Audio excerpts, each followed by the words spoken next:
জানিয়ে দেব এই মুহূর্তে হাতে পাওয়া সর্বশেষ গুরুত্বপূর্ণ আপডেট বাংলা সংবাদ। শুরুতেই থাকছে আওয়ামী লীগের ষড়যন্ত্র সফল হবে না। আওয়ামী লীগ সরকারের পতন হলেও তাদের আশীর্বাদ পুষ্ট প্রেতাত্মারা অন্তর্বর্তী সরকার এবং দেশের বিরুদ্ধে নানা ষড়যন্ত্র করছে। এই কুচক্রীদের ষড়যন্ত্র সম্পর্কে দেশবাসী সজাগ এবং সতর্ক রয়েছে বলে মন্তব্য করেছেন জাতীয়তাবাদী স্বেচ্ছাসেবক দলের সাংগঠনিক সম্পাদক নাজমুল হাসান। বৃহস্পতিবার সকালে বরিশালের বাবুগঞ্জ উপজেলায় বিএনপির ভারপ্রাপ্ত চেয়ারম্যান তারেক রহমানের পক্ষ থেকে গণসংযোগ ও ধানের শীষের শুভেচ্ছা বিনিময়কালে তিনি একথা বলেন। এবারে জানাবো আয়নাঘরের প্রমাণ মিলেছে, মুছে ফেলা হয়েছে আলামত, গুম কমিশনের দাবি। গুম থেকে ফেরা ব্যক্তিদের আয়নাঘর নিয়ে দেওয়া বক্তব্যের মিল পেয়েছে গুম সংক্রান্ত কমিশন বা ইনকোয়ারি। আয়নাঘরের অনেক আলামত এরই মধ্যে নষ্ট করে ফেলা হয়েছে। ইতিমধ্যে গুম সংক্রান্ত কমিশন অব ইনকোয়ারির কাছে 400টি গুমের অভিযোগ জমা পড়েছে। মইনুল ইসলাম চৌধুরী বলেন, রাষ্ট্রের পৃষ্ঠপোষকতা বা আইনশৃঙ্খলা রক্ষাকারী বাহিনী কর্তৃক যারা গুম হয়েছেন তাদের অভিযোগগুলো নিয়েই আমরা কাজ করছি। যাদের বিরুদ্ধে অভিযোগ তাদের আমরা ডাকব, বক্তব্যের জন্য সমন দেব। জানাবো খালেদা জিয়াকে হত্যা চেষ্টা মামলা নজরুল ইসলাম গ্রেপ্তার। সাবেক প্রধানমন্ত্রী খালেদা জিয়াকে হত্যা চেষ্টা মামলার প্রধান আসামি নজরুল ইসলামকে গ্রেপ্তার করেছে র্যাপিড অ্যাকশন ব্যাটালিয়ন র্যাব। বুধবার দুপুরে রাজধানীর মোহাম্মদপুর এলাকা থেকে তাকে গ্রেপ্তার করে র্যাব 2-এর একটি দল। এদিকে সিলেটে কবর থেকে তোলা হচ্ছে নিহত 6 জনের মরদেহ। সিলেটের গোপালগঞ্জে ছাত্র জনতার আন্দোলনে নিহত 6 জনের মরদেহ ময়নাতদন্তের জন্য কবর থেকে তোলা হচ্ছে। এর মধ্যে 4টি মরদেহ তোলার জন্য 4 জন নির্বাহী ম্যাজিস্ট্রেটকে দায়িত্ব দেওয়া হয়েছে। সব প্রস্তুতি শেষ হলে যে কোনো সময় মরদেহ কবর থেকে তোলা হবে। জানিয়ে দেব কিশোরগঞ্জে মন্দিরে ঢুকে প্রতিমা ভাঙচুর। সনাতন ধর্মাবলম্বীদের সবচেয়ে বড় উৎসব শারদীয় দুর্গাপূজা। উৎসবকে ঘিরে এরই মধ্যে দেশের বিভিন্ন স্থানে প্রস্তুতি সম্পন্ন করা হয়েছে। সেই প্রস্তুতির মাঝে এবার কিশোরগঞ্জে মন্দিরে প্রবেশ করে প্রতিমা ভাঙচুর করেছে দুর্বৃত্তরা। বৃহস্পতিবার ভোরে কিশোরগঞ্জ পৌর শহরের 32 এলাকার শ্রী শ্রী গোপীনাথ জিউর আখড়া মন্দিরে এমন ঘটনা ঘটে। এবং সর্বশেষ জানাবো আন্তর্জাতিক সংবাদ। স্যাটেলাইটে ধরা পড়ল ইসরায়েলি বিমান ঘাঁটির ভয়াবহ ধ্বংসচিত্র। ইরানের হামলার পর কোনো প্রকার ক্ষয়ক্ষতির তথ্য স্বীকার করবার পাশাপাশি তথ্য গোপনের নির্দেশনা দিয়েছে ইসরায়েলি প্রতিরক্ষা বাহিনী। মঙ্গলবারের হামলায় ইসরায়েলের অন্যতম বিমান ঘাঁটি নেভাতিমে একের পর এক ইরানি ক্ষেপণাস্ত্র আঘাত হানতে দেখা যায়। সম্প্রতি প্রকাশিত স্যাটেলাইট চিত্রে উঠে এসেছে এ ঘটনার দৃশ্য। এতে দেখা যায় বিমান ঘাঁটি রানওয়ের পাশে থাকা একটি হ্যাঙ্গারে মারাত্মকভাবে ক্ষতিগ্রস্ত হয়েছে। বৃহস্পতিবার আল জাজিরার এক প্রতিবেদনে এ তথ্য জানানো হয়েছে। এতক্ষণ শিরোনাম শুনছিলেন, এবার বিস্তারিত। প্রিয় দর্শক, আপনি যদি এই চ্যানেলে নতুন হয়ে থাকেন, ভিডিওটি দেখতে দেখতে চ্যানেলটি সাবস্ক্রাইব করে আমাদের সঙ্গে থাকুন। আর এই ভিডিও সম্পর্কে আপনি আপনার মূল্যবান মতামতটি কমেন্ট বক্সে জানিয়ে দিন। আর হ্যাঁ প্রিয় দর্শক, জানিয়ে দিন ভিডিওটি কোথা থেকে দেখছেন। আওয়ামী লীগের ষড়যন্ত্র সফল হবে না, নাজমুল হাসান। আওয়ামী লীগ সরকারের পতন হলেও তাদের আশীর্বাদ পুষ্ট প্রেতাত্মারা অন্তর্বর্তী সরকার এবং দেশের বিরুদ্ধে নানা ষড়যন্ত্র করছে। এই কুচক্রীদের ষড়যন্ত্র সম্পর্কে দেশবাসী সজাগ এবং সতর্ক রয়েছে বলে মন্তব্য করেছেন জাতীয়তাবাদী স্বেচ্ছাসেবক দলের সাংগঠনিক সম্পাদক নাজমুল হাসান। বৃহস্পতিবার সকালে বরিশালের বাবুগঞ্জ উপজেলায় বিএনপির ভারপ্রাপ্ত চেয়ারম্যান তারেক রহমানের পক্ষ থেকে গণসংযোগ ও ধানের শীষের শুভেচ্ছা বিনিময়কালে এসব কথা বলেন তিনি বলেন, আওয়ামী সরকারের পতন হলেও তাদের আশীর্বাদ পুষ্ট প্রেতাত্মারা অন্তর্বর্তী সরকার এবং দেশের বিরুদ্ধে নানা ষড়যন্ত্র করছে। এই কুচক্রীদের ষড়যন্ত্র সম্পর্কে দেশবাসী সজাগ এবং সতর্ক রয়েছে বলেও মন্তব্য করেছেন জাতীয়তাবাদী দলের স্বেচ্ছাসেবক দলের সাংগঠনিক সম্পাদক নাজমুল হাসান। আবু ছাইদের রক্ত বৃথা যাবে না। এই সরকার ছাত্র জনতার বিপ্লবের সরকার, সুতরাং গণতন্ত্রকামী জনগণ এ সরকারকে ব্যর্থ হতে দেবে না।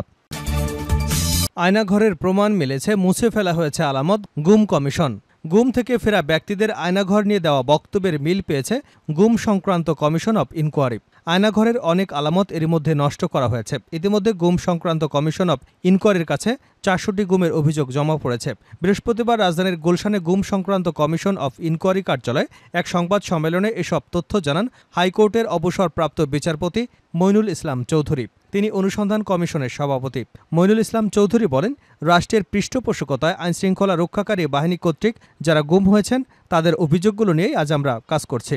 যাদের বিরুদ্ধে অভিযোগ তাদেরও আমরা ডাকব, বক্তব্যের জন্য সমন দেব। অভিযুক্তরা না আসলে আইন অনুযায়ী ব্যবস্থা গ্রহণ করা হবে।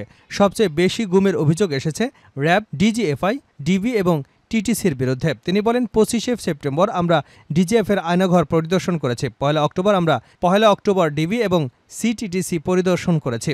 তবে সেখানে কোনো বন্দী আমরা পাইনি। সম্ভবত 5ই অগাস্টের পর সেখান থেকে সবাইকে ছেড়ে দেওয়া হয়েছে। 30শে সেপ্টেম্বর পর্যন্ত অভিযোগ জমা দেওয়ার সময় ছিল বলে জানান মইনুল ইসলাম চৌধুরী। তিনি বলেন, 10ই অক্টোবর পর্যন্ত এই সময়সীমা বৃদ্ধি করা হয়েছে। 75 জন সশরীরে এসে তাদের বিবৃতি দিয়েছেন।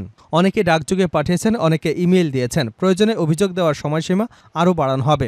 3 মাসে তদন্ত শেষ হবে কিনা সেটা সামনে বোঝা যাবে বলেও জানিয়েছেন তিনি। কমিশনের সদস্য সাজ্জাদ হোসেন বলেন, আমাদের ভিজিটের সময় ডিজিএফআই এর যে আয়নাঘর দেখেছি তার সঙ্গে ভুক্তভোগীদের বর্ণনার মিল পেয়েছি। তবে কিছু পরিবর্তন করা হয়েছে। অনেকগুলো গুরুত্বপূর্ণ তথ্য প্রমাণ এভিডেন্স তারা নষ্ট করেছে। বিশেষ করে দেওয়ালে লেখাগুলো পেইন্ট করে মুছে ফেলা হয়েছে। আমরা মৌখিকভাবে তাদের বলেছি এবং লিখিতভাবে তাদের জানিয়েছি যেন যে অবস্থায় আমরা আয়নাঘর দেখে এসেছি তদন্ত শেষ না হওয়া পর্যন্ত তার কোনো পরিবর্তন না করা হয়। ইতিমধ্যে 400টি অভিযোগ জমা পড়েছে জানিয়ে কমিশনের সদস্য নাবিলা ইদ্রিস বলেন, নতুন কিছু বিষয় আমরা জানতে পেরেছি। এর আগে কেউ কখনো গুম নিয়ে এসব ঘটনা বলেনি। থানায় তাদের জিডিও নেওয়া হয়নি। আমরা সবাইকে কমিশনে আসতে আহ্বান জানাই। আমরা মনোযোগ দিয়ে কাজ করতে চাই। ঢাকার বাইরে থেকেও অনেক অভিযোগ আসছে। কেউ আসতে না পারলে ডাকযোগে ইমেইলে অভিযোগ পাঠাতে পারেন। আমরা সেগুলো সমান গুরুত্ব দিয়ে দেখব। আমরা ফোন করে তাদের কথাগুলো শুনে নেব। বেগম খালেদা জিয়াকে হত্যা চেষ্টা মামলা, নজরুল গ্রেপ্তার। সাবেক প্রধানমন্ত্রী খালেদা জিয়াকে হত্যা চেষ্টার মামলার আসামি নজরুল ইসলামকে গ্রেপ্তার করেছে র্যাপিড অ্যাকশন ব্যাটালিয়ন র্যাব। বুধবার দুপুরে রাজধানীর মোহাম্মদপুর এলাকা থেকে তাকে গ্রেপ্তার করে র্যাব 2-এর একটি দল। র্যাব 2-এর সহকারী পরিচালক এএসপি শিহাব করিম এ তথ্য নিশ্চিত করেছেন। তিনি বলেন, মোহাম্মদপুর এলাকা থেকে নজরুল ইসলামকে গ্রেপ্তার করা হয়েছে। তিনি সাবেক প্রধানমন্ত্রী খালেদা জিয়াকে হত্যা চেষ্টা মামলার অন্যতম আসামি। তার বিরুদ্ধে পরবর্তী আইনগত ব্যবস্থা প্রক্রিয়াধীন। ছাত্র আন্দোলন, সিলেট কবর থেকে তোলা হচ্ছে নিহত 6 জনের মরদেহ। সিলেটের গোপালগঞ্জে ছাত্র জনতার আন্দোলনে নিহত 6 জনের মরদেহ ময়নাতদন্তের জন্য কবর থেকে তোলা হচ্ছে। এর মধ্যে 4টি মরদেহ তোলার জন্য 4 জন নির্বাহী ম্যাজিস্ট্রেটকে দায়িত্ব দেওয়া হয়েছে। সব প্রস্তুতি শেষ হলে যে কোনো সময় মরদেহ কবর থেকে তোলা হবে। মঙ্গলবার তদন্ত কর্মকর্তার প্রতিবেদনের পরিপ্রেক্ষিতে গত 4 এবং 5ই সেপ্টেম্বর পৃথকভাবে সিলেটের সিনিয়র জুডিশিয়াল ম্যাজিস্ট্রেট আমলি আদালত 2-এর বিচারক আবিদা সুলতানা মলি নিহত 6 জনের মরদেহ তোলার আদেশ দিয়েছেন। পুলিশ এবং আদালত সংশ্লিষ্ট একাধিক সূত্র এ তথ্য নিশ্চিত করেছেন। 4 আগস্ট শেখ হাসিনা সরকারের পতনের আগের দিন গোপালগঞ্জে ছাত্র আন্দোলনে গুলিতে নিহত হন উপজেলা নিশ্চিন্তপুর গ্রামের মৃত তোয়েব আলীর ছেলে নাজমুল ইসলাম 24, দক্ষিণ রায়গড় গ্রামের মৃত সুরৈ মিয়ার ছেলে হাসান আহমেদ জয় 20, শিলঘাট গ্রামের কাউসার আহমেদের ছেলে সানি আহমেদ 22, বারকোট গ্রামের মৃত মকবুল আলীর ছেলে তাজউদ্দিন 40, দত্তরাইল বাসাবাড়ি এলাকার আলাই মিয়ার ছেলে নিহত মিনহাস আহমেদ এবং ঘোষগাঁও ফুলবাড়ি গ্রামের মোবারক আলী ছেলে গৌস উদ্দিন 35। এসব হত্যাকাণ্ডের ঘটনায় গোপালগঞ্জ থানায় পৃথকভাবে 6টি মামলা হয়। আরও একটি মামলা করা হয় আদালতে। সবকটি মামলায় আওয়ামী লীগের সাবেক সংসদ সদস্যসহ বিভিন্ন পর্যায়ের নেতাকর্মী সহ কয়েকশো ব্যক্তিকে আসামি করা হয়েছে। পুলিশের সূত্র জানায়, সরকার পতনের আগে যে কোনো সময় মরদেহগুলো ময়নাতদন্ত করা হয়নি, যে কারণে ময়নাতদন্তের জন্য মামলাগুলোর তদন্ত কর্মকর্তা আদালতে আবেদন করেন। আবেদনের পরিপ্রেক্ষিতে আদালত ম্যাজিস্ট্রেটের উপস্থিতিতে কবর থেকে মরদেহ তোলার আদেশ দিয়েছেন। এরই মধ্যে 4টি মরদেহ কবর থেকে তোলার জন্য সিলেট জেলা প্রশাসকের কার্যালয় থেকে 4 জন নির্বাহী ম্যাজিস্ট্রেটকে দায়িত্ব দেওয়া হয়েছে। শেষ করছে আন্তর্জাতিক সংবাদ দিয়ে। স্যাটেলাইটে ধরা পড়ল ইসরায়েলি বিমান ঘাঁটির ভয়াবহ ধ্বংসচিত্র। ইরানের হামলার পর কোনো প্রকার ক্ষয়ক্ষতির তথ্য অস্বীকার করবার পাশাপাশি তথ্য গোপনের নির্দেশ দিয়েছে ইসরায়েলি প্রতিরক্ষা বাহিনী। মঙ্গলবার হামলায় ইসরায়েলের অন্যতম বিমান ঘাঁটি নেভাতিম-এ একের পর এক ইরানি ক্ষেপণাস্ত্র আঘাত হানে। সম্প্রতি প্রকাশিত স্যাটেলাইট চিত্রে উঠে এসেছে এমন ঘটনার দৃশ্য। এতে দেখা যায় বিমান ঘাঁটিটির রানওয়ের পাশে থাকা একটি হ্যাঙ্গারে মারাত্মক ক্ষতিগ্রস্ত হয়েছে। বৃহস্পতিবার আল জাজিরার এক প্রতিবেদনে এ তথ্য জানানো হয়েছে। নেভাতিম বিমান ঘাঁটিকে ইসরায়েলের সবচেয়ে অত্যাধুনিক বিমান ঘাঁটি বলা হয়। এখানে যুক্তরাষ্ট্রে নির্মিত F-35 লাইটিং টু স্টেলথ ফাইটারগুলো থাকে। তবে ইরানের হামলায় কোনো বিমান ধ্বংস হয়েছে কিনা তা স্পষ্ট নয়। প্রকাশিত চিত্রে যদিও তেহরান বলছে তাদের হামলায় ইসরায়েলের বেশ কয়েকটি বিমান ধ্বংস হয়ে গেছে। এর আগে গেল এপ্রিলে ইরানের হামলায় নেভাতিমের একটি অংশ ক্ষতিগ্রস্ত হয়, তবে সেবার জরুরি অবকাঠামো রক্ষা পেয়েছিল। এবারের হামলায় ক্ষয়ক্ষতির স্থানে ছবি এবং ভিডিও প্রকাশে নিষেধাজ্ঞা দিয়েছে ইসরায়েলের প্রতিরক্ষা বাহিনী। আইডিএফ মুখপাত্র rear admiral Daniel Hagari micro blogging site এক্সে জানায়, যেসব নাগরিক ইরানি ক্ষেপণাস্ত্র হামলার স্থলে অবস্থান প্রকাশ করেছেন বা যেসব এলাকা ধ্বংস হয়ে গেছে তার ছবি এবং ভিডিও ধারণ করে প্রচার করেছে, তারা শত্রুকে সাহায্য করছে। ইসরায়েলকে রক্ষার দায়িত্ব তার নাগরিকদের হাতে। ইসরায়েল কোনো ছবি বা ভিডিও প্রকাশ করবে না।